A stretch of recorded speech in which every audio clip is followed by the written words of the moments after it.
Pessoal, boa noite. Aqui é o tutor Júlio. Agora boa noite oficial. Tá? A nossa sessão já está sendo gravada. Bom, hoje, pessoal, o momento online ele é um momento online sobre dúvidas. Tá? Então, a princípio, eu estarei aqui para responder, não é, alguma dúvida de vocês, para discutir algum ponto que vocês tenham interesse também. Não é? Esse momento online ele está ligado à unidade número 2 do curso e também ao projeto integrador, que corre de forma paralela a essa unidade. Inicialmente, pessoal, apenas para que a gente possa, talvez, resolver algumas dúvidas de vocês, eu vou passar primeiro pela atividade 1, questionar, não é, se existe alguma dúvida específica, depois pela atividade 2 e depois, eventualmente, pelo projeto integrador, tá? Mas essa organização é só no início agora para a nossa primeira rodada de perguntas. Depois, se alguém gostaria de fazer alguma pergunta adicional e acabou não fazendo, não é, sobre alguma dessas atividades ou sobre o projeto integrador, aí pode fazer tranquilamente, tá? Que eu vou respondendo aqui conforme as perguntas surgirem. Então, então aqui nós temos aqueles avisos iniciais, não é, que vocês já estão habituados. E na sequência nós já temos a atividade 1 aqui, certo? Então, se vocês têm alguma dúvida sobre a atividade 1, eu tenho algumas telas aqui da atividade 1 também para que isso possa nos auxiliar. Se vocês, pessoal, desejam utilizar o áudio, tá, vocês também poderão fazê-lo. Eu só peço que quem preferir falar em áudio, primeiro sinalize aqui no chat, levantando a mão ali no botão que tem com essa finalidade, né, para que eu identifique e que a gente consiga organizar as perguntas aqui em áudio também, porque a princípio eu não enxergo vocês, então eu não sei em que momento vocês gostariam de fazer as perguntas. Ok.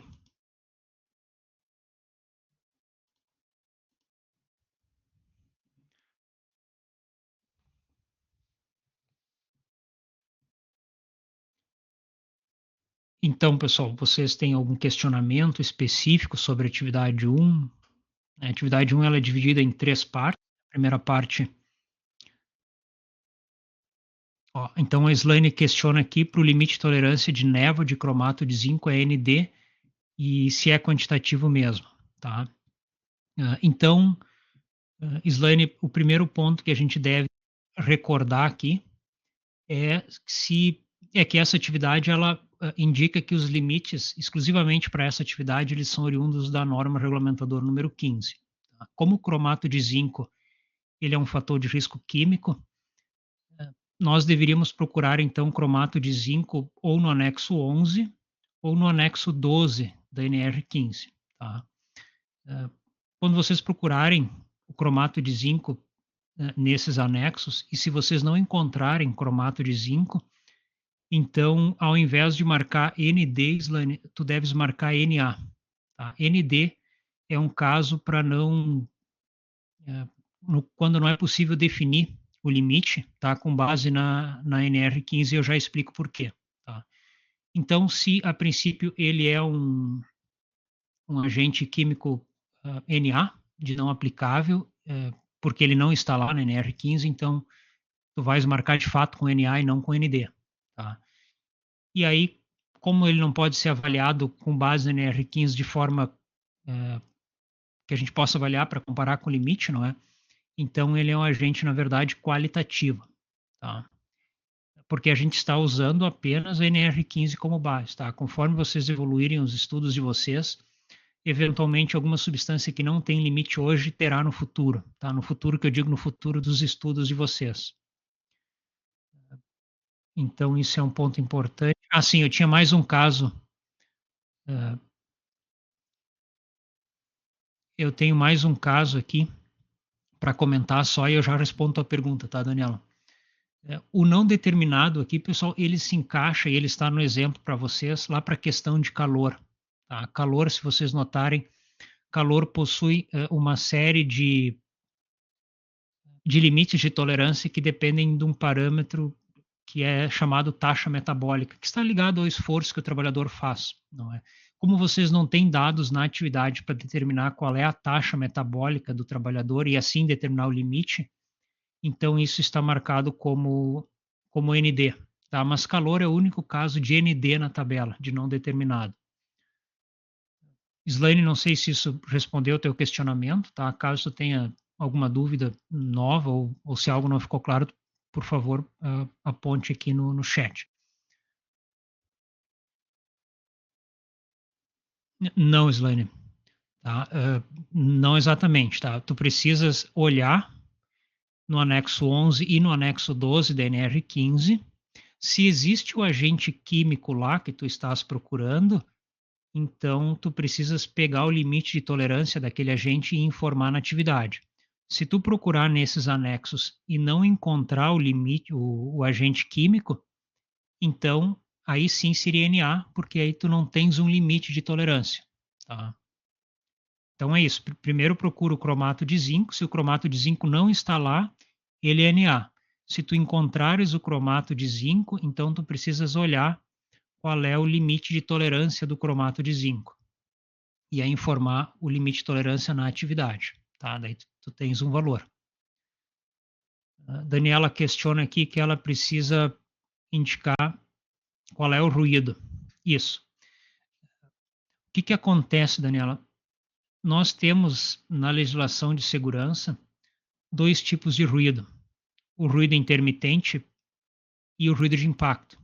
Tá? O ruído contínuo, ele é avaliado também da mesma maneira e tem o mesmo limite de tolerância do ruído intermitente. Então, via de regra, a gente informa ruído intermitente, ou se vocês quiserem informar ruído intermitente barra contínuo, tá? Dependendo da situação, claro, não é? Atividade, se não me falha a memória, só tem ruído intermitente, não é? Então, apenas citar ruído não basta, tu precisa indicar qual é o tipo de ruído, se é ruído intermitente ou se é ruído de impacto. Mesma coisa acontece para vibração, tá? Se é vibração de mãos e braços ou se é vibração de corpo inteiro, tá? Porque esses agentes, eles têm limites de tolerância diferente, tanto ruído quanto vibração, de ambos os tipos, e também, vocês vão estudar futuramente, existem particularidades da avaliação de cada um desses agentes, então a gente precisa definir já na arrancada o que nós estamos querendo avaliar. Tá? Sim, mas tu perguntou qual é a diferença entre eles, né? Tá, desculpa. Então, bom, mas isso era um ponto fundamental também. Tá? A legislação, na verdade, Daniela, ela começa dizendo o que é ruído de impacto.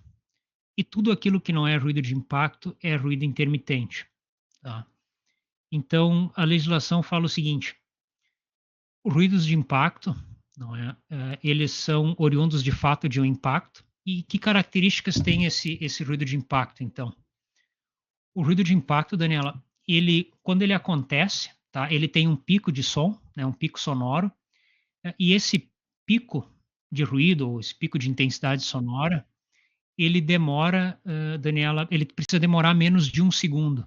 Tá? Ele tem que estar contido dentro de um tempo de 1 segundo e ele só pode se repetir de novo, Daniela, depois de um intervalo de 1 segundo. Então, o que eu tenho? Então, vou fazer só um desenho aqui para ilustrar. Tá? Imagina o seguinte, ó, eu tenho, né, um nível sonoro aqui, daqui a pouco acontece um impacto, eu tenho um pico grande aqui de ruído e o ruído volta para o patamar normal. Daqui a pouco eu tenho outro impacto, o nível de ruído sobe, né, começa a cair e assim ele vai. Então, se ele é um ruído de impacto, tá, o que acontece? Deixa eu só ver aqui o áudio picotando. Não deve ser aqui, Paloma, o meu sinal, mas o teu sinal também está bom. Tá? Então eu não sei o que pode ser. Bom, então o que acontece aqui, Daniela? Esse intervalo de tempo que acontece o pico, ele só pode durar no máximo 1 segundo. Tá? E esse intervalo aqui que eu estou marcando na cor verde, que é o intervalo entre picos, ele tem que ser maior do que 1 segundo. Tá? Porque senão acontece o quê? Se eu tenho impactos, tá? Isso não é proibido de existir, né? Vamos dizer que eu tenho impacto aqui, aí daqui a pouco eu tenho outro impacto, né? Outro impacto, outro impacto, outro impacto, enfim, vários impactos. Aí eles não obedecem mais isso aqui que eu comentei com vocês, certo? Uma vez que eles não obedecem, eles têm um comportamento análogo ao comportamento de ruído intermitente, que é um ruído que varia, não é, ao longo da jornada de trabalho, tá. E aí o nosso ouvido, quando eu tenho, picos que são consecutivos, não é, e que não obedecem esse intervalo de 1 segundo, o nosso ouvido interpreta eles como ruído intermitente, e aí a gente avalia eles, vamos dizer assim, melhor como ruído intermitente, tá. Então a legislação começa definindo o que que é ruído de impacto e o resto a gente não é, o que não é impacto é basicamente ruído intermitente. Mas por que que existe essa diferença, não é? O nosso ouvido, ele responde de forma diferente, não é? É como se ele escutasse de forma diferente o ruído de impacto do ruído intermitente, né? Ele faz isso, na verdade, percebendo sons, em frequências que são diferentes. Por exemplo, tá, vamos pegar um exemplo mais prático aqui para fechar essa discussão. Vamos supor, tá, que esse ruído de impacto aqui, ele gera um som que é grave, tá? Vamos supor que esse som grave, ele está lá na faixa de uma frequência que a gente diria aqui de, por exemplo, de 500 Hz, tá? Um som que é grave, mas não é tão grave assim, tá? 500 Hz. E esse aqui, ruído aqui também, né, a mesma intensidade, também na mesma frequência de 500 Hz, então um som com uma característica um pouco mais grave.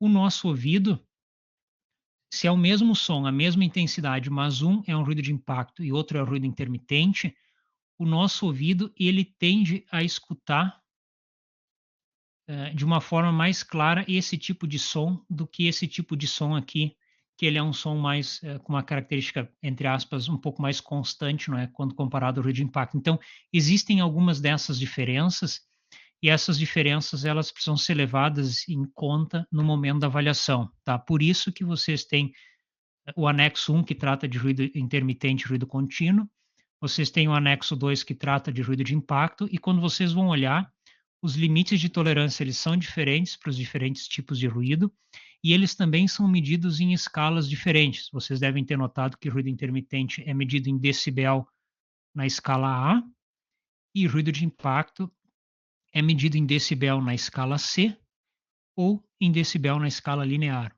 Tá? Então, essas escalas de compensação, elas tentam fazer esses ajustes, eh, vamos dizer assim, em função, não é, de como o ouvido escuta o som, ou o ruído, enfim, não é? Ficou um pouco mais tranquilo aí, Daniela?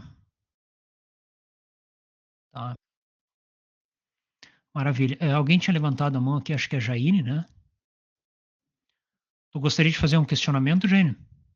Por áudio, pode fazer, tá? Acredito que o áudio já esteja liberado aí para vocês também. Ah, foi sem querer. Foi só um teste, então, né? Tranquilo.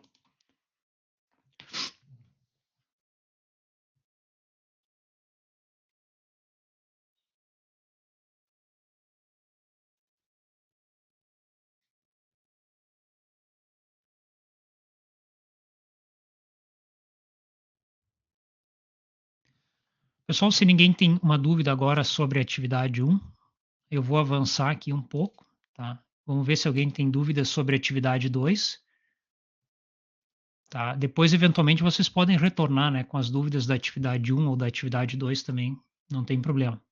Na atividade 2, pessoal, algum questionamento?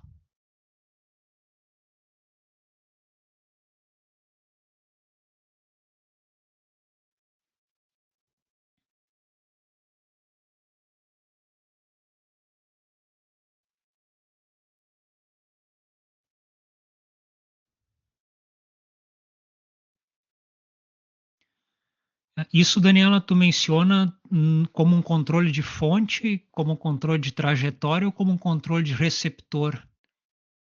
Porque tu estás questionando da atividade 1, né? Controle de fonte, tá? Isso, tá. A substituição de agentes químicos são tipicamente um controle de fonte, tá? Claro que às vezes fazer a sugestão de substituir o agente químico é algo interessante, mas às vezes existem algumas barreiras para a substituição ser executada de fato, tá? Mas substituir agentes químicos por um outro agente químico com potencial de toxicidade menor ou menos tóxico, enfim, é um controle de fonte.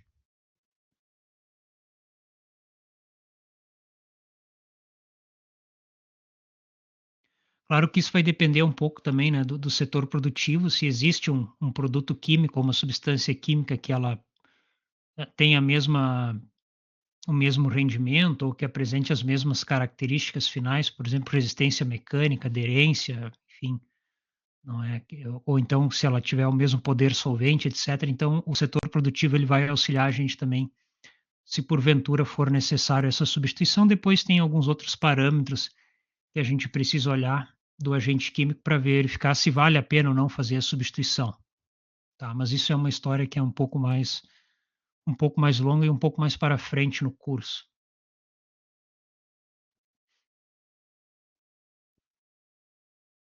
Tá, mas se vocês têm algum questionamento nessa linha, tá, pessoal, não é porque eu falo que vocês vão estudar futuramente ou que está mais para frente no curso, que vocês não podem perguntar, tá? Vocês sintam-se à vontade aí para fazer os questionamentos que vocês têm. Eu só comento eventualmente que está um pouco mais para frente no curso para não ficar, né, aquela coisa assim de, né, mas por que não falou mais, né? Então é só para vocês saberem que tem mais coisas por vir aí.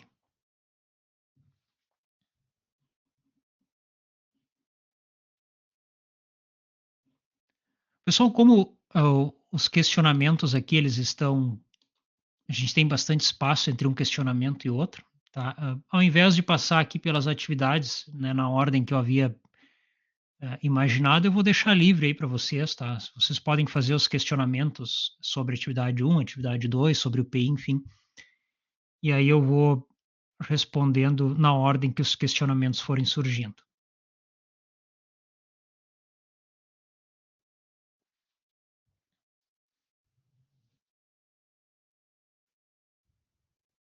Na verdade, Daniela, quem vai definir, tá, essa questão do grau médio na atividade 2 são vocês, tá?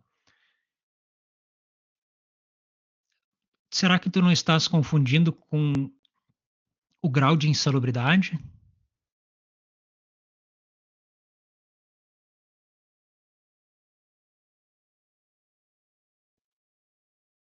Grau de risco mesmo, tá? Mas a atividade 2 ela não começa com preenchimento, tá?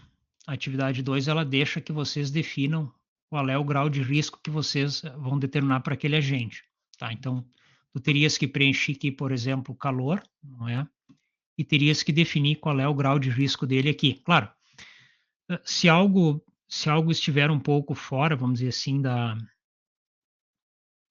do que era esperado, o teu tutor ou a tua tutora talvez coloque algum comentário ali, não é, sobre determinado grau de risco, e aí, não é, tu deves então seguir as orientações do teu tutor ou da tua tutora, tá? Mas vocês devem então definir esse grau de risco, tá?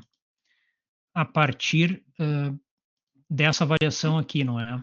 Formas de exposição, como os trabalhadores se expõem, os efeitos à saúde que são esperados e as formas de controle que estão propostas, tá? E eventualmente vocês podem considerar que elas foram implementadas também aqueles controles que vocês sugeriram na atividade um,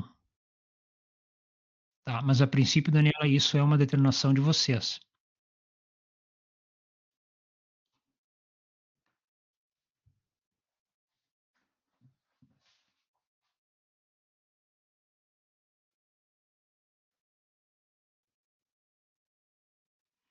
Isso, depois vocês precisam colocar as cores também, não é?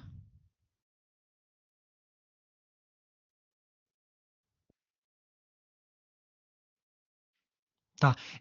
Talvez, Daniela, Daniela, o que te causa um pouco de estranheza aqui nesse momento é que aqui ainda é uma atividade relacionada a mapa de riscos, tá? Esse grau de risco que está aqui, ele tem um certo nível de subjetividade, tá?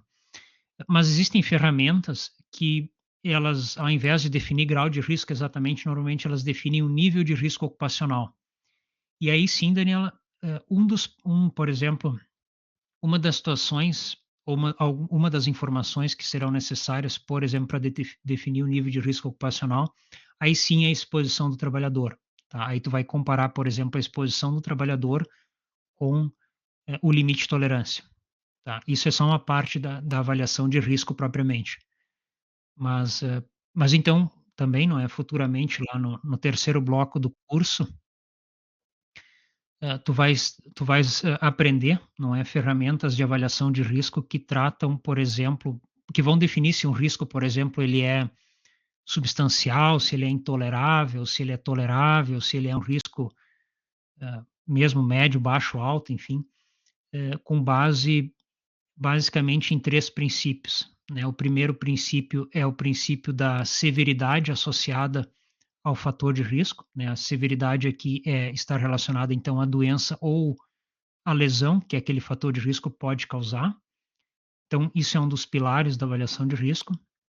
O outro pilar da avaliação de risco é a probabilidade de da doença ou do acidente ou da lesão acontecer, não é? Essa probabilidade, por exemplo, no caso de calor, eh, vai ser levado, evidente, em conta, os controles que existem no ambiente de trabalho e vai ser levado em conta também, a exposição do trabalhador, né? Qual é o nível de exposição que ele está, qual é o limite de tolerância e qual que é o nível de ação, por exemplo. E aí vai ser feita uma comparação de valores. E outro pilar que normalmente está presente é a frequência de exposição, né? Quanto maior a frequência de exposição, maior a chance de desenvolver uma doença, né? Ou de ter uma lesão. Então, o risco propriamente, o nível de risco, né, de uma forma mais técnica, ele será definido com base nesses 3, pelo menos, tá. E aí, Cleiciane, eu já vou usar isso para responder a tua pergunta, tá. Nessa atividade aqui, hã, nessa atividade,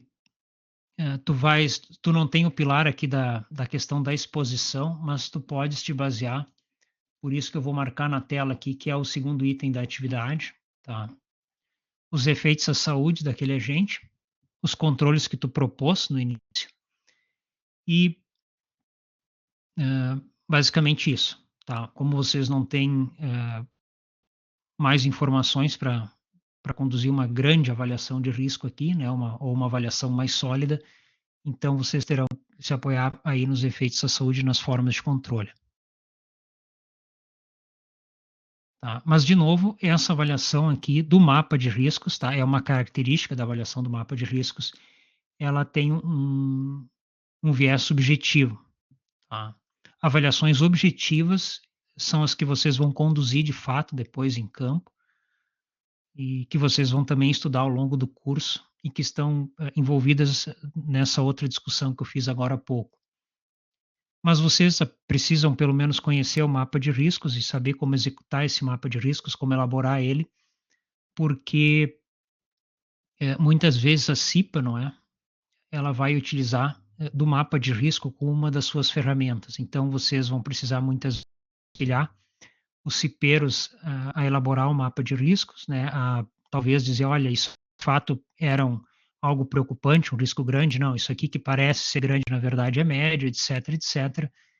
E também quando vocês forem, por exemplo, eh, conduzir treinamentos para a CIPA, não é, e falar por exemplo, das rotinas de trabalho da CIPA, não é, enfim, de todo o dia a dia dos cipeiros, vocês vão precisar eventualmente mostrar para eles, ensinar para eles como construir um mapa de riscos, tá? Ou pelo menos como coletar as informações para a construção.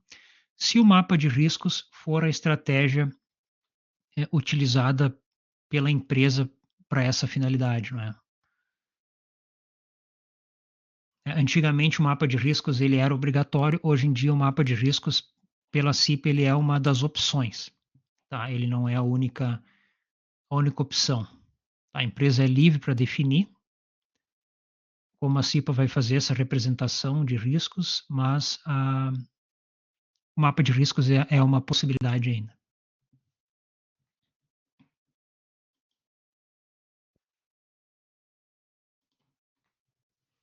Sim, Roseli, tá. Por quê? Porque o mapa de riscos, primeiro, ele depende dos fatores de risco que existem no ambiente de trabalho.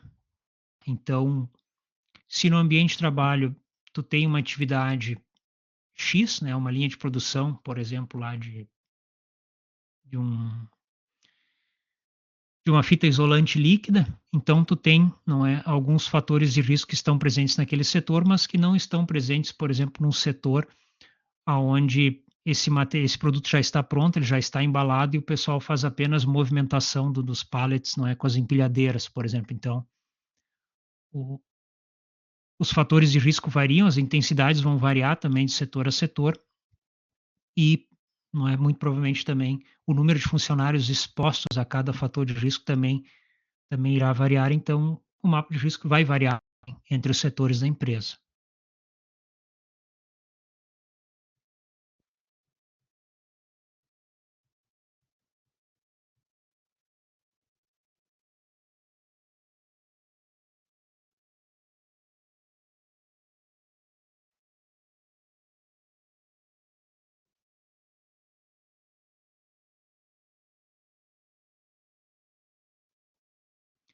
E até, pessoal, eventualmente isso aqui é importante para vocês, tá? Essa questão de auxiliar a CIPA e mostrar para a CIPA como elaborar um mapa de riscos, principalmente no treinamento, né? Naquele treinamento da comissão, porque, né, eventualmente vocês vão ter treinamentos aí que tem uma carga horária alta, né? Por exemplo, 16 horas, 20 horas, né? Dependendo da empresa, e aí vocês não podem correr o risco, não é? De dar todo o treinamento em 5 horas, né, e ficarem sobrando aí 11 horas, 15 horas de treinamento que vocês não terão nada para fazer, né? Então, é bom, eh, vocês também se planejarem nesses treinamentos, por exemplo, e deixarem um tempo ali para essa elaboração do mapa de riscos, até para não correr o risco, como eu falei, de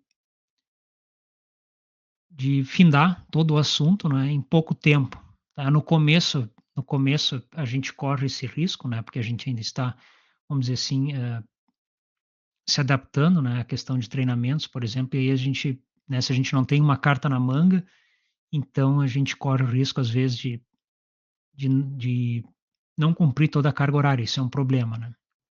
Então é importante que vocês tenham essas cartas na manga e também olhem, não é, por esse viés.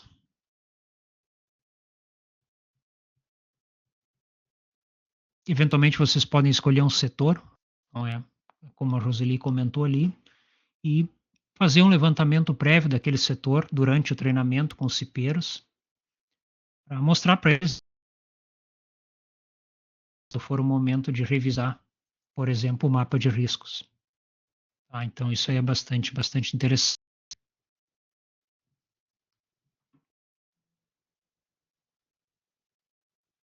Isso aí.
Pessoal, enquanto vocês eventualmente preparam alguma pergunta, só vou me ausentar aqui 10 segundinhos para tomar um gole d'água.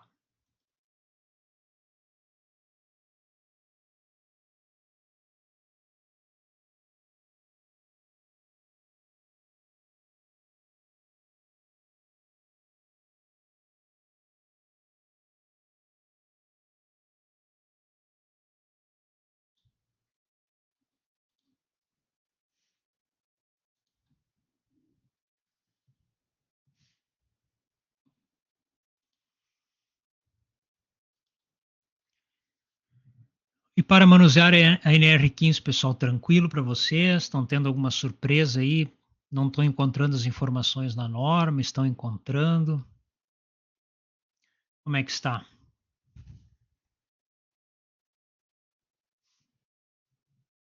Vamos ver, a Slane tem um questionamento aqui.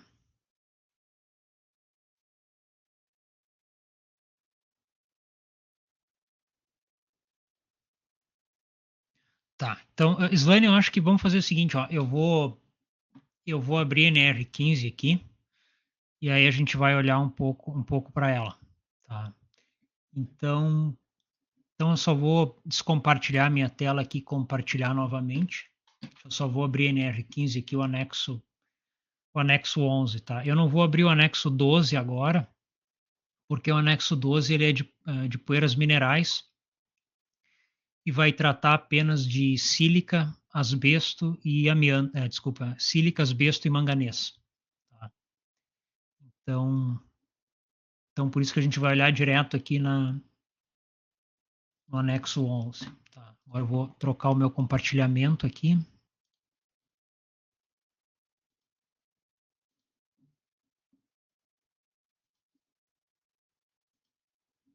Tá? Acredito que vocês estejam vendo a minha tela agora. Tá? Então, aqui nós temos o anexo 11 da NR15. Por facilidade, tá? Eu vou procurar aqui, então, o tal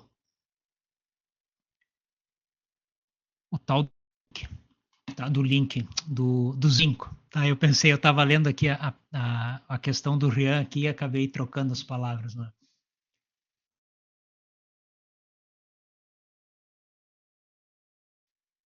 Procurar zinco.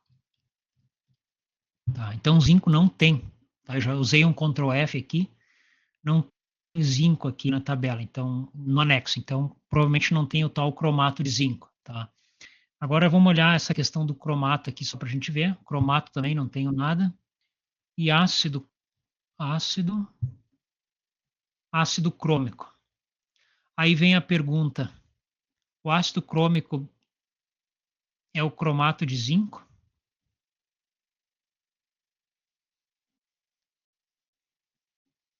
Ah, não está aparecendo a tela, né? Não aparece para vocês, pessoal? Eu estou numa tabela aqui dos agentes químicos do anexo 11. Ah, está aparecendo, tá. Então vocês estão vendo ali o ácido crômico, tá? Então, só que é o ácido crômico, não é o cromato de zinco, tá? Então vocês precisam ter esse cuidado, tá? O que eu vou dizer para vocês, pessoal? Nós não inserimos, tá? Quando nós elaboramos a atividade, a gente não fez nenhuma, vamos dizer, nenhuma sacanagem para vocês, tá? Não tem nada assim que vocês precisem, vamos dizer assim, adivinhar como esse aqui, tá? Então, ok, o nome era cromato de zinco. Não achei cromato de zinco, então não tenho limite para cromato de zinco. Eu vou botar lá na minha tabela Na, tá? Vou marcar com Na. Claro, não tem nenhuma sacanagem, como eu falei para vocês, mas tem alguns casos que vocês têm que tomar cuidado, tá? Por exemplo, aqui, tá? Vou pegar aqui o acetato de 2-etoxetila. Tá, então aqui tem acetato 2-etoxetila, e o que vocês enxergam aqui do lado? Ó? Vide acetato de celosolve. O que acontece aqui? Ó? Vocês vão olhar, por exemplo, o acetato de 2-etoxetila e ele não tem limites aqui marcados. Tá? Mas a tabela da NR15 é o seguinte, ó, vide acetato de celosolve. Então vocês precisam ir lá no acetato de celosolve, se vocês estão procurando esse acetato aqui. Então eu vou lá no acetato de celosolve.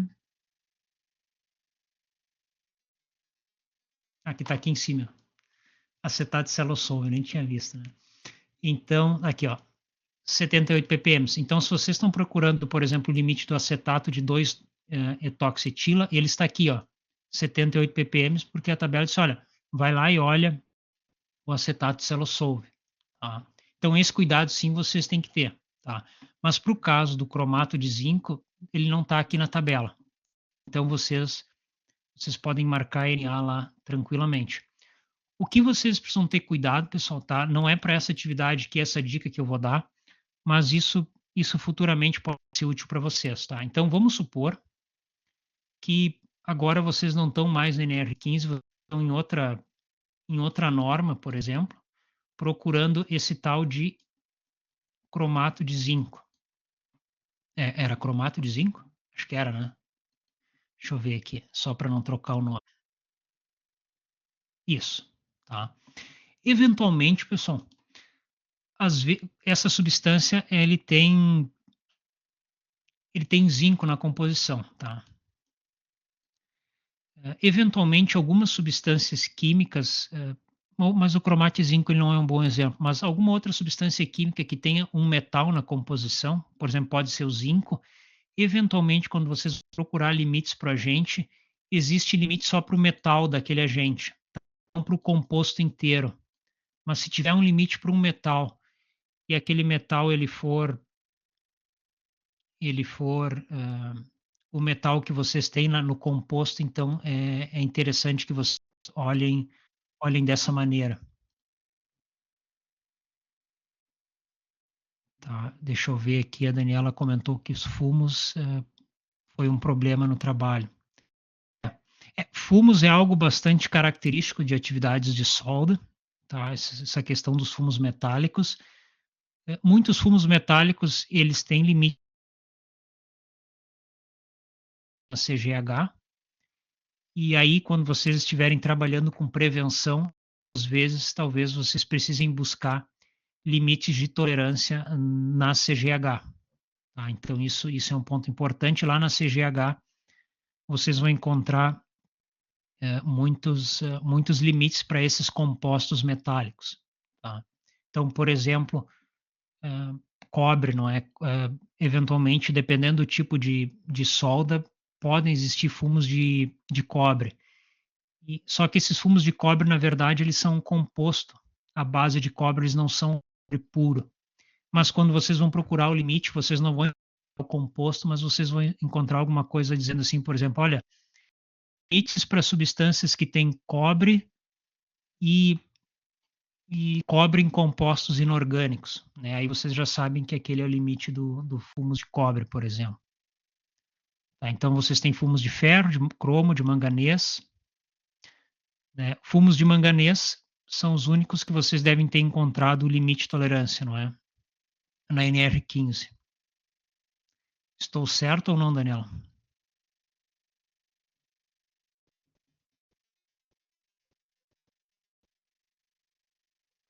Fumos de ferro tem limite só na CGH e cromo, isso, 1 miligrama por metro cúbico. Tá? Notem, pessoal, que vocês não precisam decorar as coisas, não é? Por exemplo, esse anexo 11 aqui, ele é um anexo mais com uma característica. A maioria das substâncias aqui são vapores ou são gases, não é? Mas algumas substâncias eu acho que é sólida aqui, que é o chumbo, né? Temos chumbo aqui ou não, mas o que, que eu quero dizer para vocês é que vocês não precisam decorar as informações, né? Vocês podem sempre, na verdade, procurar esses dados quando forem necessários. Tá? O Rian disse que está muito perdido, vai dar certo. Sempre dá, né? Mas claro, pessoal, vocês têm que levar em conta o seguinte: vocês estão iniciando o curso, tá? Eh, e sim, é verdade. E no começo são, vamos dizer assim, muitas coisas novas, tá? Então vocês eventualmente vocês acabam tendo essa sensação que estão um pouco perdidos, tá? Mas com o passar do tempo as coisas vão se ajeitando, tá? Já o que eu estou mostrando na tela aqui não é uma atividade, tá? É apenas uma tabela da legislação na qual vocês precisam buscar algumas informações para a atividade 1, tá? Então, isso não é atividade propriamente, tá? A atividade é buscar algumas informações aqui e preencher numa tabela.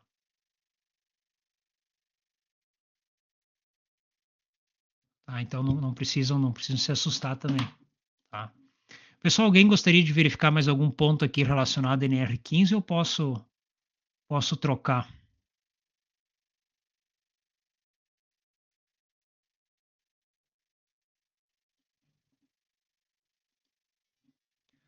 Tá. Então vamos ver o que que eu vou colocar no lugar agora, né. Eu vou colocar no lugar de volta a apresentação que nós tínhamos aqui.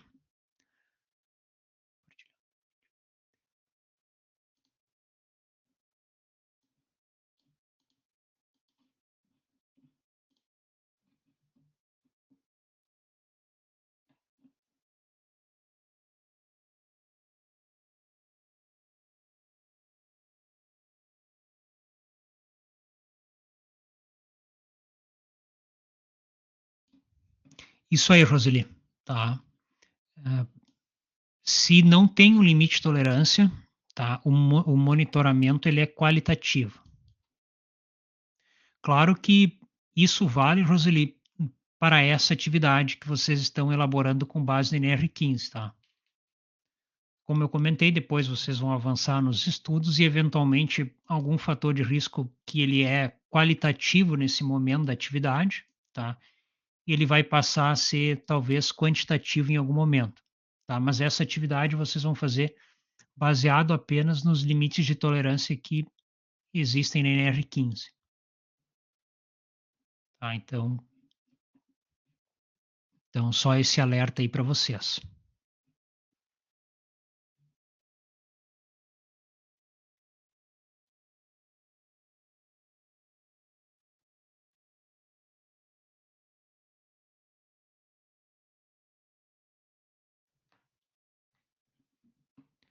Essa tela aqui já é a tela da atividade.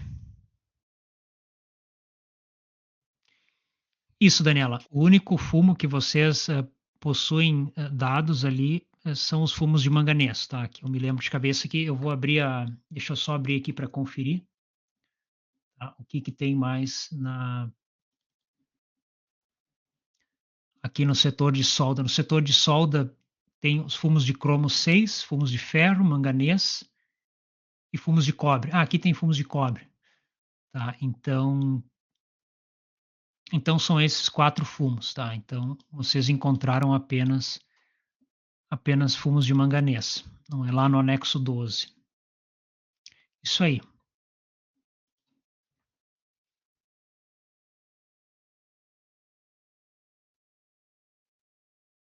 Um ponto importante aqui, pessoal, para quem não preencheu ainda essa atividade, tá, ou não, enfim, não iniciou ela, vocês possuem uma coluna aqui, ó, setores.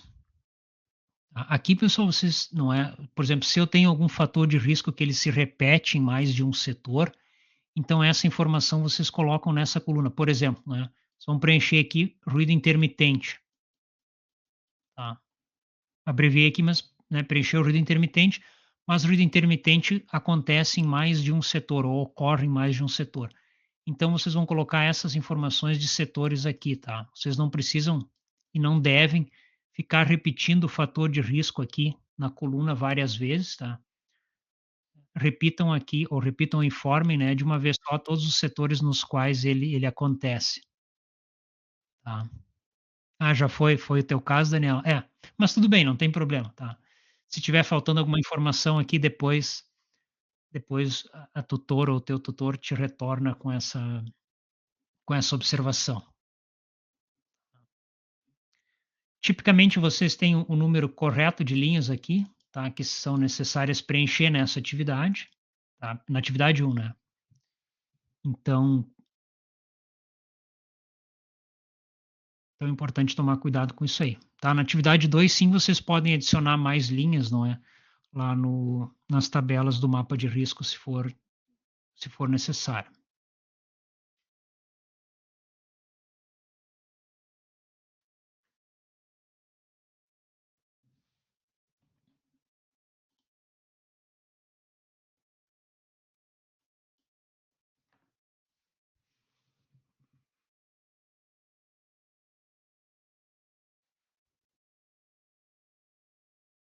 Tá, pode perguntar, Daniel.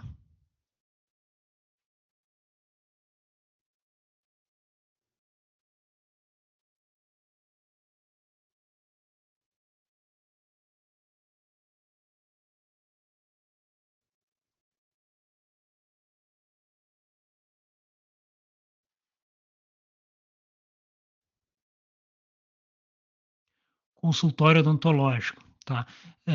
O primeiro ponto aqui, Daniela, tá, eh o que eu sugeriria para ti é conversar, tá, com o teu tutor ou com a tua tutora da unidade, para verificar, não é, se, está dentro, né, da proposta do PI e do que o tutor ou da tutora imagina que seja adequado, tá. Eu já fiz atividades, na área de segurança em redes, que fazem, não é, faziam na verdade, aquela rede fazia, não faz mais, né, mas fazia serviços, de odontologia, né, uma rede aí de clínicas.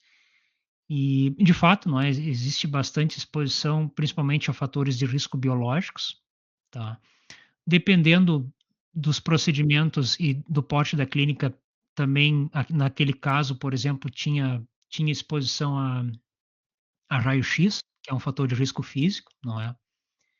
E claro, depois tinham alguns outros fatores de risco químicos ali, principalmente oriundo das etapas de higienização do material, não é, que era utilizado, por exemplo, em cirurgias. Então, a princípio, né, talvez tu pudesse utilizar, tá, mas eu sugiro que tu questione, tá, o teu tutor ou a tua tutora, porque talvez, ele vai querer algumas informações, né, por exemplo: "Ah, quantos funcionários tem, né, será que tem raio-x, será que não tem?". Porque, às vezes, um mini consultório com 2 funcionários, só um dentista e alguém na secretaria ali, né, para fazer o atendimento dos pacientes, aí fica muito pouco, tá, aí é pouco de fato, aí não dá, tá. Então por isso que eu te disse que é interessante dar sempre uma consultar o teu tutor, tá, ou a tua tutora do PI. A Roseli questiona aqui que bateu foi o limite de tolerância em monitoramento, vibração de corpo inteiro e cromato, esses ficaram errados. Tá, capaz, Daniela. Pois é, Roseli, tu deves tomar cuidado aí, não é, que vibração de corpo inteiro, às vezes a gente se confunde um pouco, né, porque normalmente a gente imagina que um agente tenha um limite apenas, né, mas vibração de corpo inteiro é um caso aí de um agente físico que tem 2 limites, de tolerância, não é. Então tem que tomar cuidado. Um limite de tolerância de aceleração diretamente e um outro de valor de dose de vibração, não é. Até mais, Daniela.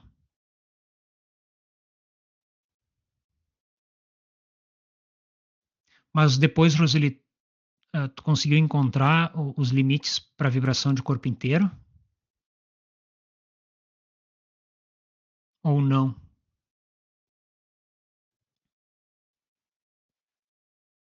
Ah, maravilha.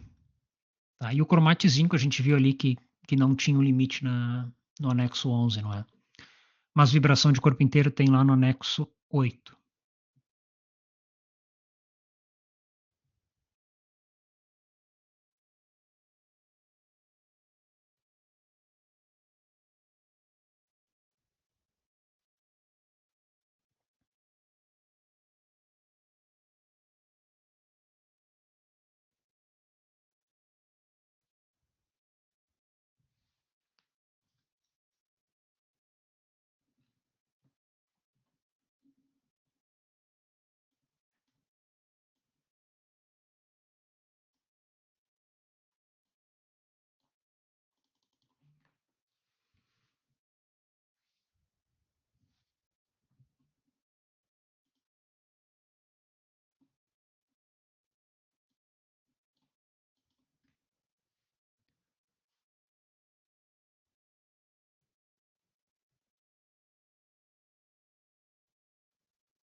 Pessoal, enquanto vocês eventualmente colocam mais algum questionamento, eu vou tomar mais um pouco d'água aqui.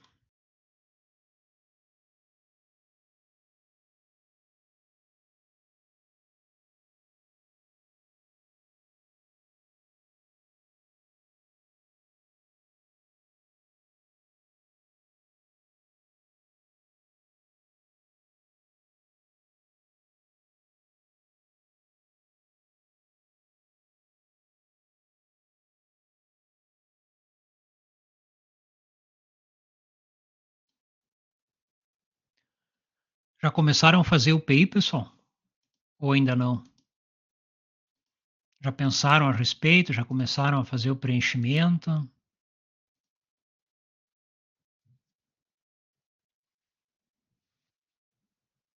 A gente está colocando que sim, tá? Eu vou colocar aqui, pessoal, para quem não começou, tá? Só apenas uma dica de ordem geral para quando forem preencher essa tabela que está na tela de vocês, tá? Isso vai facilitar com que a gente entenda, não é, a avaliação de vocês. Então, sei lá, vamos supor que vocês têm um setor qualquer, tá? E esse setor qualquer, ele tem vários tipos ou tem vários fatores de risco, tá? Ah, tem fatores de risco físico, tem fatores de risco químico, tem fatores de risco biológicos aí, por exemplo, que a Eliana colocou, não é, que tá, talvez faça num posto de saúde. Quando vocês forem preencher isso aqui, pessoal, tá? Onde trabalha. Ah, perfeito. Tá. Então, qual que é a minha recomendação aqui, tá, pessoal? Vamos supor que eu tenho aqui um setor que eu chamei de X, qualquer, tá? E esse setor X, ele tem, sei lá, 4 fatores de risco.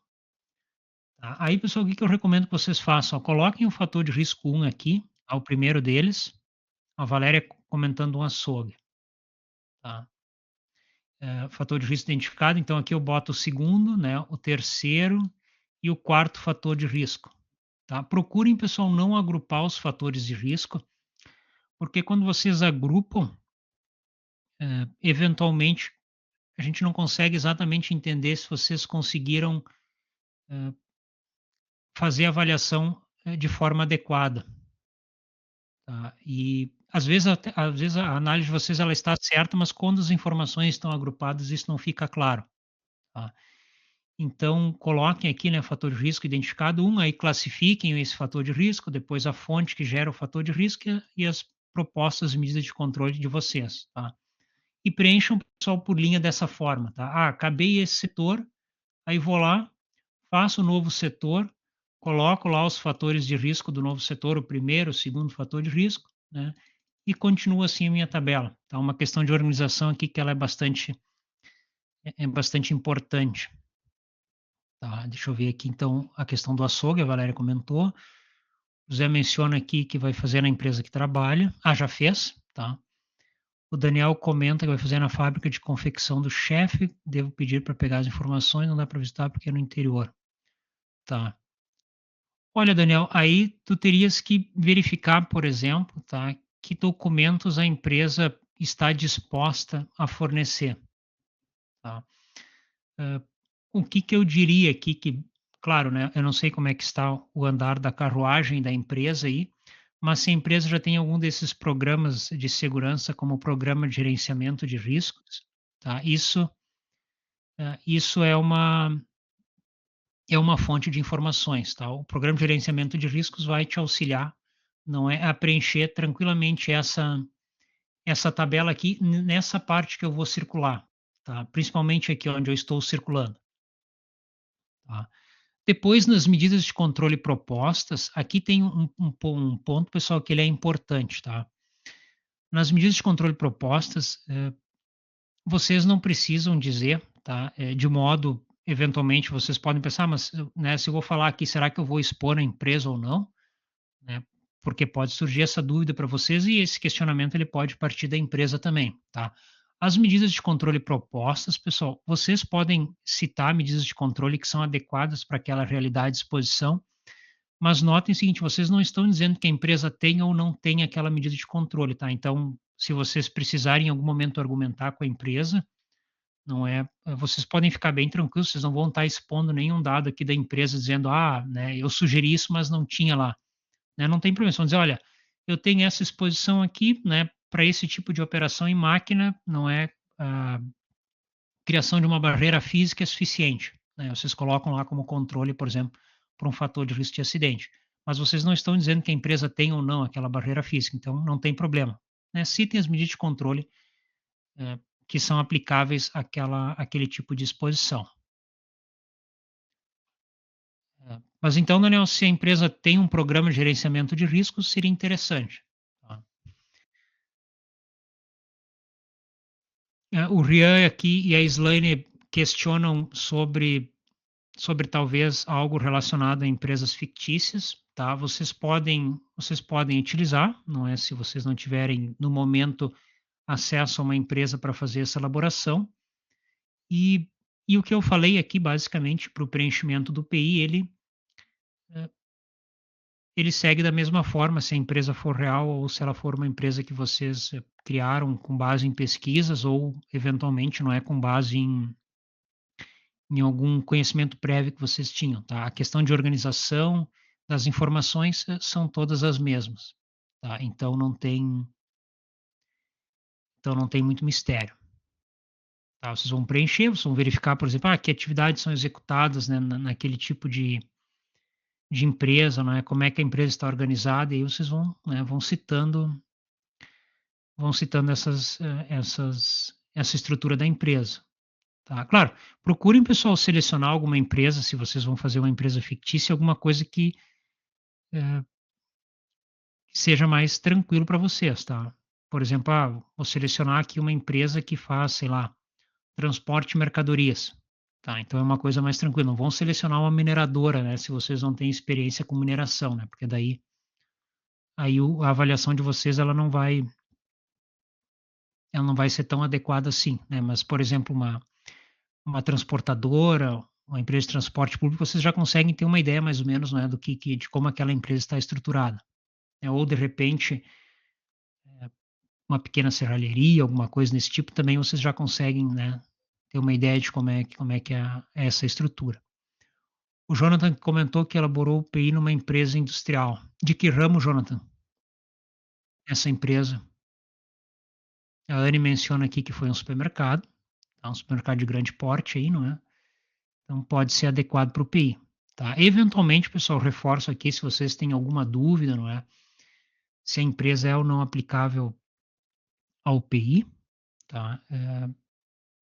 Então vocês, sempre aproveitem, né, e questionem o tutor ou a tutora de vocês, né? Coloquem alguma explicação adicional dizendo: eu queria fazer nessa empresa aqui, essa empresa tem essa estrutura, eu consigo, né, eh, acessar esses ambientes na empresa, ou eu consigo descrever esses ambientes, enfim, não é?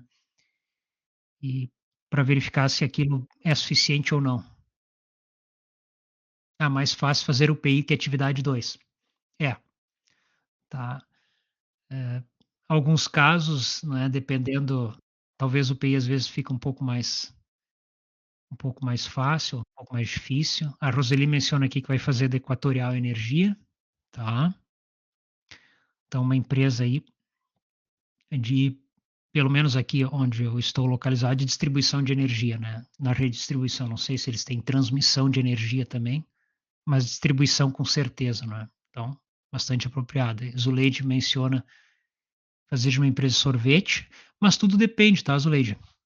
Depende o que que é essa empresa de sorvete, tá? Como é que é o porte dela, se ela fabrica sorvete e vende, ou se ela é uma pequena, tipo, entre aspas aqui, uma sorveteria de esquina, então tudo isso tem que ser levado em conta também, tá?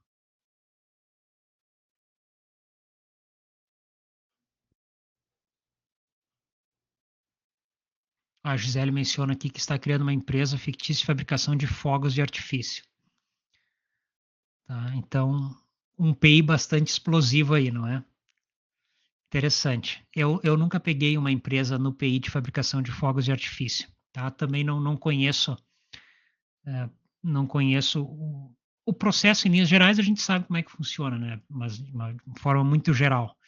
Mas eu não tenho experiência nessa área, é alguma coisa bastante interessante, então. A Valéria menciona aqui que tá.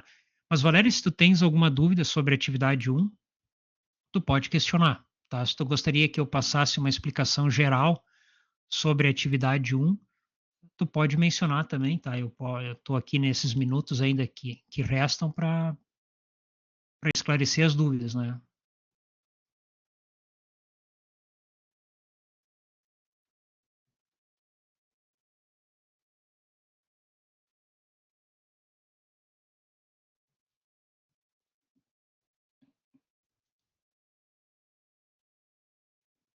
Mas que bom, pessoal, que vocês já têm uma uma boa ideia das empresas aí, né, porque agora vocês vão avançar para a última unidade desse bloco e aí vocês vão ter que fechar tanto a unidade que vai tratar depois de fatores de risco ergonômico e de acidentes, vocês vão ter que tratar também, do PI, não é. Então quem já conseguir avançar um pouco no PI é importante. De nada, Zuleide, capaz. Deixa eu ver aqui a Valéria, não consigo classificar os limites. Tá. Então, Valéria, eu vou voltar um pouco aqui nas telas, ó. O Jonathan pegou uma empresa que faz EPIs e outros produtos de segurança industrial e para soldagem também. Interessante, né? Então a empresa ela fabrica, não é? Então processos aí para serem analisados. O agronegócio é legal também, Cleiciane. Agronegócio eu acho que eu nunca peguei um PI de agronegócio para corrigir, tá? Mas é importante também, tá? Então vale a pena olhar lá na vale a pena olhar no, na NR 31. Não é? A Slane pergunta se tem que ser de grande porte. Não precisa, Slane, tá? Nem sempre tu precisa de uma empresa de grande porte para te conduzir a análise que é necessária para o PI. Tá? Então, pode ser uma empresa de pequeno porte também, não tem problema. Tá? Desde que ela apresente algum conjunto aí de exposição a fatores de risco que seja relevante, não é, para o entendimento e para o aprofundamento de vocês aqui nos estudos. Tá? Quando a gente, pessoal, não sugere que você substitua a empresa, etc e tal, não, a gente não está dizendo que segurança para aquela empresa não é importante, não é isso, tá? A gente só está dizendo, olha, se tu escolher essa empresa que ela é uma empresa muito simples no sentido de exposição dos trabalhadores, tu não vai conseguir desenvolver muitos conhecimentos que não é que tu possui, não é o que tu estás estudando aqui no curso, né? Então é mais nesse sentido propriamente. Tá? A Eliana questiona aqui se pode pesquisar uma empresa na internet e fazer o P em cima dela. Pode, Eliana, tá? Mas, de novo, né, vale a pena conversar com o tutor e com a tutora aí depois que tu fizer essa escolha, tá? Tá? Eu vou responder essa pergunta à Natália aqui, tá? E aí, Valéria, a gente já conversa aqui sobre os limites, tá? Então, a Natália pergunta aqui o que deve ter uma política de saúde e segurança do trabalho, tá?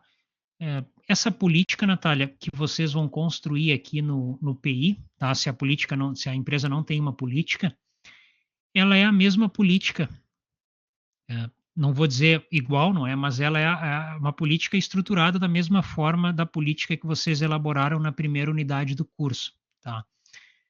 As políticas aqui, elas são construídas com base na ISO 45001 e elas precisam apresentar 6 compromissos da empresa, né? É claro, tanto faz a ordem deles, né? Mas um dos compromissos tem relação com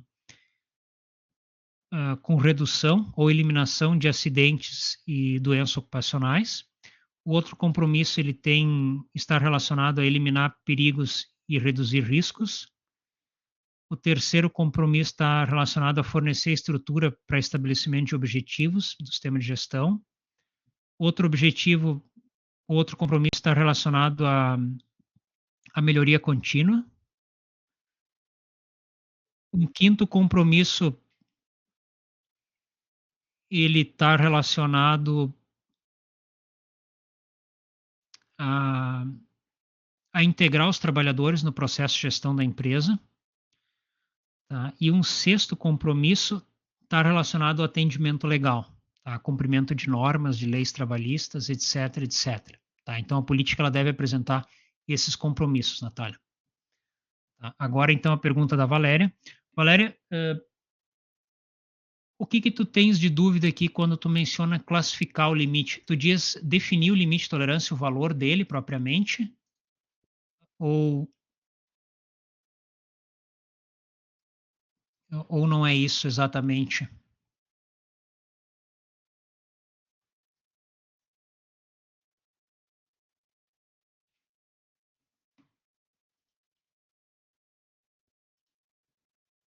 O valor de cada item. Tá. Bom, então o primeiro passo aqui, Valéria, tá? Eu vou falar isso de uma forma geral, mas eu não quero dizer que tu não fez isso ainda, tá? É só para a gente alinhar aqui algumas coisas. Então, o primeiro ponto é olhar lá naquele documento da atividade que relaciona os setores da empresa e os fatores de risco e preencher, não é, esses 5 fatores de risco físicos e os 12 fatores de risco químicos, tá. Então, isso é um ponto importante. Tu deves tomar cuidado aqui, Valéria, quando tu for preenchendo, que esses fatores de risco, eles não se repetem aqui, tá. Por exemplo, que nem eu falei da história do físico aqui, né, coloquei ruído intermitente aqui. Se ele repete em mais de um setor, por exemplo, e é o que acontece, tu podes informar aqui esses diversos setores que ele ocorre, tá. Uma vez feito isso, agora sim, o próximo passo é fazer o preenchimento dessas informações aqui, tá. Então, o que que tu deves, fazer aqui, tá. Tu deves procurar na NR15 se existe limite de tolerância para aquele agente. Então, tu precisa acessar a norma, como eu mostrei aqui no início, não sei se tu estavas presente naquele momento, mas tu precisa acessar a norma regulamentadora, e aí tu precisa olhar, não é? Ah, não estava, tá, mas não tem problema, tá? Eu vou copiar o link dela aqui, ó. Deixa eu pegar aqui, ó, copiar. Aqui tem o link, ó, da NR15 que nós estamos trabalhando. Quando tu clicar nesse link, Valéria, tu vais notar que existe, não é, uma série de anexos, tá? E os anexos que interessam, Valéria, tá? Que possuem dados, que possuem limites, tá? Eu não estou dizendo eh, que todos esses agentes eles estão lá nesses anexos, não é? Mas tu podes procurar por aí, tá? É o anexo 1, o anexo 2, o anexo 3, o anexo 8, o 11 e o 12, tá? Quando tu fores procurar os agentes nesses anexos e tu encontrar um valor do limite de tolerância, aí tu vem aqui e fornece o limite de tolerância, tá? Eu vou fazer um exemplo aqui, Valéria, só para ilustrar, tá? E se tu não encontrar o agente físico ou químico lá dentro, então tu já marca NA aqui, tá? Tu marcaria NA daí se tu não encontrares o agente, tá? Vamos pegar um exemplo que vou fazer, por exemplo, de vibração de corpo inteiro, tá? Eu vi que tem algumas perguntas aqui, mas o pessoal levantou a mão também, tá? Eu já vou responder, mas primeiro vamos resolver essa questão da Valéria aqui. Então, vou trocar de novo a nossa tela. Deixa eu só parar aqui o compartilhamento. Compartilhar aplicativo ou tela. Aqui, ó, compartilhar. Agora vocês estão vendo a minha tela. Esse aqui é o link que eu coloquei ali, não é para Valéria, é o link da norma regulamentadora número 15. Tá? Aqui existem os anexos, ó, separado por anexo, tá? Anexo, aqui é a NR geral, tá? Primeiro link é a norma regulamentadora geral. Anexo 1, limite de tolerância para ruído contínuo ou intermitente, tá? Então aqui, Valéria, por exemplo, se existe exposição a ruído intermitente, se existir um limite de tolerância, vai estar aqui no anexo 1, tá? Então, para limite, por exemplo, para ruído intermitente, tu não precisaria procurar em outro anexo, porque já está no nome aqui, né, ruído intermitente. Então, anexo 1, ruído intermitente, anexo 2, ruído de impacto, anexo 3, ó, calor. Mas calor vocês não precisam se preocupar nesse momento, porque calor já vem preenchido na atividade para vocês, tá? Radiações ionizantes também têm limite de tolerância, mas não é o caso aqui da nossa atividade, tá? Vibração, tá? Vibração, nós temos vibração na atividade, 2 tipos, né? Vibração de mãos e braços, vibração de corpo inteiro. Só aqui ele não deixa a gente clicar, mas ele diz, ó, olhe no texto da NR15, tá? Então eu vou lá no texto da NR15. Quando eu troco de tela aqui, pessoal, aparece para vocês ou não que eu troquei de tela?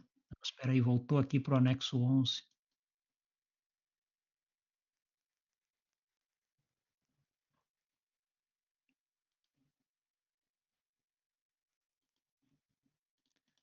Tá, eu vou só um momento aqui, eu não sei porque que ele está abrindo o anexo 11. Eu acho que ele está com algum problema, né?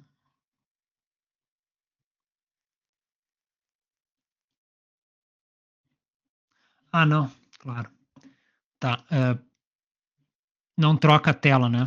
Tá. Então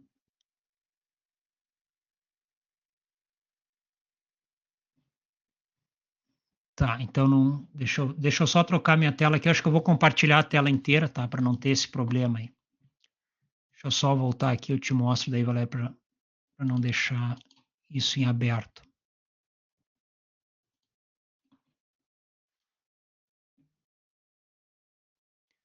Compartilhar aplicativo e tela inteira. Agora eu vou resolver o nosso problema, tá? Então, agora vocês estão vendo novamente, tá? Eu vou clicar aqui em atividades e operações insalubres, tá? E eu não havia reparado, mas ele pulou direto aqui pro anexo 11, tá? Porque eu estava no anexo 11, mas a gente vai olhar para a vibração que está no anexo 8, ó. Anexo 8. Então, vibração. Se existirem limites para vibração, não é? Eles estarão aqui, Valéria, por exemplo. Então, tu vais precisar selecionar essas informações daqui. Então, começa aqui, né, com alguma história sobre caracterização de insalubridade. E aqui, ó, já começa dizendo, então, ó, limite de exposição ocupacional, tá, que é o limite de tolerância, diária, a vibração de mãos e braços corresponde a um valor de aceleração resultante de exposição normalizada, que é chamado de AREN, de 5 metros por segundo ao quadrado. Então, aqui está, por exemplo, o limite para vibração de mãos e braços. Então, quando tu preencheres na tabela, lá colocar na tabela, tem exposição, vibração de mãos e braços, né? No setor X, Y e Z, e o limite para a vibração de mãos e braços é de 5 metros por segundo ao quadrado. Tá? E aí lá no final tu vai informar se a avaliação ela vai acontecer de forma qualitativa ou de forma quantitativa. Tá? Aqui na sequência já ó, tem limites para vibração de corpo inteiro, ó, VCI. Tem um limite em AREN de 1,1 metros por segundo ao quadrado e um limite de dose de vibração resultante, que é chamado de VDVR, que tem um limite de 21 metros por segundo. Isso aqui, esse 1,75 é um expoente do S, tá? Então é S não 1,75, é um expoente fracionário. Então, aqui, Valéria, tu vais começar então a procurar essas informações para preencher, tá? Se tu tem agentes químicos, tu vai precisar olhar no anexo 11, tá? Aqui especificamente no quadro 1 do anexo 11, e também, não é, se for manganês, tu vai ter que procurar lá tu terá que procurar no anexo 12, tá? Então, manganês é o único que tu vais precisar olhar para o anexo 12. Os outros tu vai tentar achar no anexo 11. Se tu não conseguir achar, tu vai marcar como Na. Se tu achar, por exemplo, tem, sei lá, acetaldeído, né? Se tiver acetaldeído, então tu vai informar a atividade e vai colocar o limite dele está aqui, ó, 78 partes por milhão, 78 ppm. Certo? Então, opa, deixa eu só ver aqui se tinha mais alguma pergunta.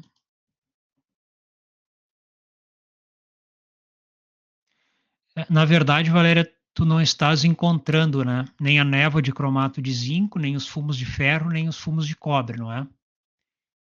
Eles não estão, então, no anexo 11 da NR15, tu pode marcar eles, então, indicando como Na, tá? Se tu procurar ali tu não vai, tu vai acabar não encontrando eles, certo?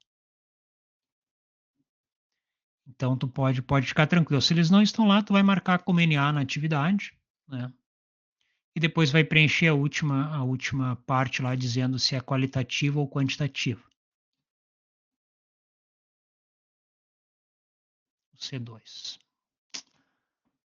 Aqui. Tá. Pessoal, então aqui eu vou responder os últimos questionamentos aqui. Tá, deixa eu verificar aqui. Não estava. A Eliana questiona aqui quais são os documentos que tem que pedir na empresa. Tá?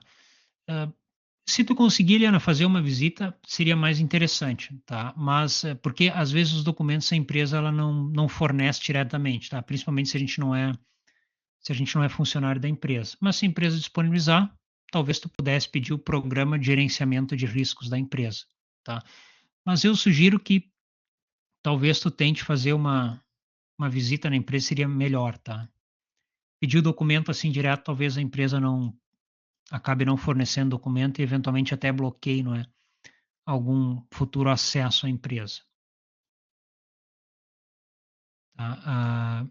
Yuriana pergunta aqui qual é a norma regulamentadora mais importante ou mais completa. Não tem uma resposta para isso, tá, Yuriana? O que que acontece, tá? Nós temos as normas regulamentadoras divididas em 3 grupos, né? Normas regulamentadoras gerais, que se aplicam a qualquer empresa de qualquer porte, de qualquer segmento econômico, tá? Que são as normas para o nosso dia a dia, tá? A 1, a 7, a 9 e a 17. Tá? A 3 e a 28 também são, mas elas estão um pouco fora do nosso da nossa jurisdição, vamos dizer assim, porque uma trata de embargo à interdição, né, que é uma ação exclusiva de auditores do trabalho, e a outra trata de penalidades, que também a gente não tem como se envolver, não é, com o cálculo de penalidades. Então, essas normas, elas são gerais, tá? Nós temos normas que são especiais, que elas vão ser aplicadas se determinada condição existir. Por exemplo, trabalho em altura, NR35, ela é uma norma especial, tá? Não importa o segmento econômico, não importa a quantidade de funcionários. Se existe um trabalho em altura, conforme determinado na NR35, a NR35 ela é aplicável. Se não existe, ela não é aplicável. Tá? Então, são normas especiais. E nós temos as normas setoriais, tá? Por exemplo, a NR18 da construção civil. Então, se a gente trabalha numa empresa da indústria da construção, então a NR18 ela passa a ser uma norma, né, importante, uma norma setorial. Só vale para a indústria da construção. Acho que foi a Eliana comentou antes aqui que trabalha num posto de saúde, né? Um posto de saúde é um serviço de saúde. O serviço de saúde tem uma norma setorial que é a NR32. Então, a NR32 ela passa a ser relevante nesse sentido, tá? Se a tua pergunta, Yurana, ela é de uma ordem mais geral, assim, tá? De dia a dia da atuação do técnico, vai depender também da empresa no qual tu trabalha, tá? Se for uma empresa, assim, com uma empresa, uma indústria, não é? Então, a NR35, né, já passa a ser uma norma importante, a NR10 passa a ser uma norma importante. Claro, elas são importantes em outros ambientes que também não são, que também não na indústria, né? Mas na indústria nós temos bastante trabalho em altura, nós temos, vamos dizer assim, um volume maior de manutenção elétrica. Alguém comentou aqui que ia fazer, acho que foi agora eu me esqueci o nome, mas ia fazer na Equatorial, né? Então, NR10 bastante importante, NR35 importante, NR33 também, acesso a espaço confinado. Então, né, eu diria que as coisas vão mais nesse caminho, tá? Então, não tem uma norma, assim, que a gente pudesse eleger e dizer, não, essa aqui é a norma, né? E só ela existe, tá? Então, não tem como fazer essa... Porque cada uma tem o seu foco. Deixa eu ver aqui se alguém perguntou mais alguma coisa. Tá, acho que foi a Roseli que falou antes que ia fazer da Equatorial Energia. Pessoal, mais alguma dúvida aí? Senão eu vou fechar aqui o momento online, tá? Agradeço a presença de todos vocês nesse momento online. A gravação eu vou disponibilizar ela amanhã, não é? Até o final do dia ela já estará disponível ali na sala para vocês. Então, uma boa noite e até uma próxima oportunidade. Maravilha.